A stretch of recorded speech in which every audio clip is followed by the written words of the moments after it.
here. Nice to meet you. I tend to give talks on things that I need to hear over and over again. So this is something that I need to hear over and over again, and especially today. So I hope that some of this resonates with you. I'm going to talk about self-help and fitness trackers and the quantified self movement, and how I think that you're probably already doing just fine the way you are. So these are my thoughts on trying to track, do, and be all the things. An alternate title would be How to Try Tracking Everything and Give Yourself an Ulcer. So we live in a society that is obsessed with self-improvement and self-optimization. And this is evident by the number of self-help books and fitness trackers and apps and software that are all geared towards optimizing our time and energy and our bodies. So, like, for example, one way is that we're told we can optimize our bodies using fitness trackers or calorie counters that can help us get a certain number of steps per day or track our nutrient intake. And these are all based on the assumption that steps and calories are an indicator of health. There are also software like Mint.com, which helps us optimize and understand our spending. Things like 23andMe that helps us understand what types of health risks we might be at risk for.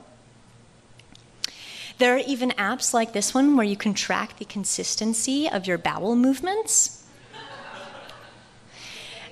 Yes, and there are self-improvement podcasts that promise that you can learn how to not have awkward silences in your conversations ever. We're also told that we can optimize our time.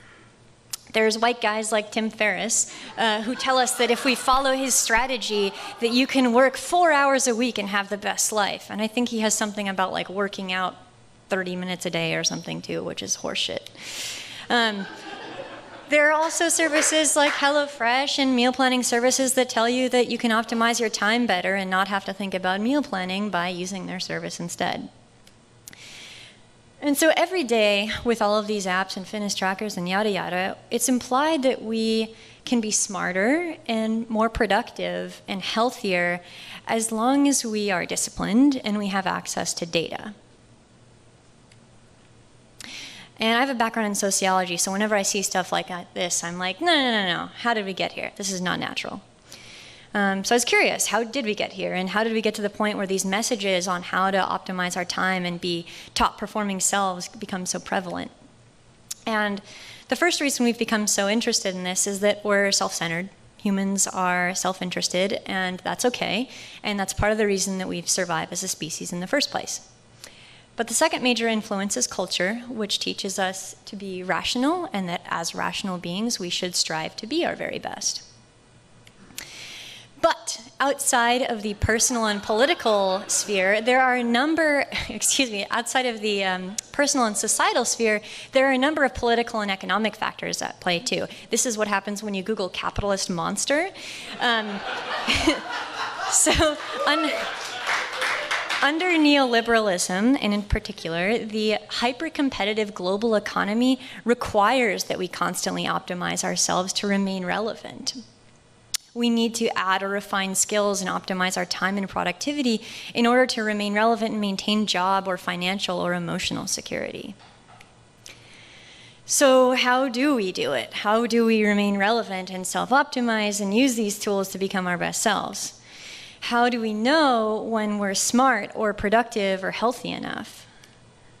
Is it when we've reached 10,000 steps per day, or when we have a 4-hour work week, or when we only eat vegetables, or if we meditate 30 minutes a day, or have no awkward silences ever, or we have 3 perfect brown bowel movements every day? How do we know when we're enough? And this brings me to my story and why I care about this. And this is pretty personal, actually. I got into fitness trackers a couple years ago when I started taking up running. And in the last year, I also started taking up food journaling because I was experiencing some health problems that were scary to me. And I, as a software engineer, was like, surely I can get to the bottom of this if I just track everything and analyze all of it by myself. I also took up bullet journaling to do some mood and habit tracking with the intention of checking that I was like drinking enough water and getting enough sleep every day and yada yada. But what I found after months of neurotically doing all of these things is nothing. I found after literally months of tracking everything that I ate and all of my moods and exactly how many hours of sleep I got, I found that I was doing all the right things and I still felt like shit. And this, in fact, led to obsessive behavior, insane stress, feeling completely inadequate because suddenly, instead of having a checkbox where daily gratitude would remind me to be grateful for something, it made me feel shitty because I forgot to be grateful. It made me feel lost, and I was exhausted. So what this taught me is that sometimes you can do all the right things, and it just doesn't work. And sometimes data is just data, and that's fine. And this is not a failure on your part. Which brings me back to the question of how do we know when we're enough? And I will tell you, friends. You ready? The antidote to endless self-optimization is another question. And that is, what if you're already doing enough? What if everything that you're doing right now is exactly what you need to be doing? What if walking the dog once a day is the best form of exercise for you? Or what if your body can't handle eating a vegan diet because it just can't? Or what if meditation isn't your thing? What if you don't really like meetups or socializing after work? What if you already have the skills necessary to be adequate at work? And what if you're doing just fine? What if you just kept doing what you were doing now? What if you stopped trying to be better and started trusting your existing abilities? What if you stopped worrying about making the best decisions and just made decisions and lived with them?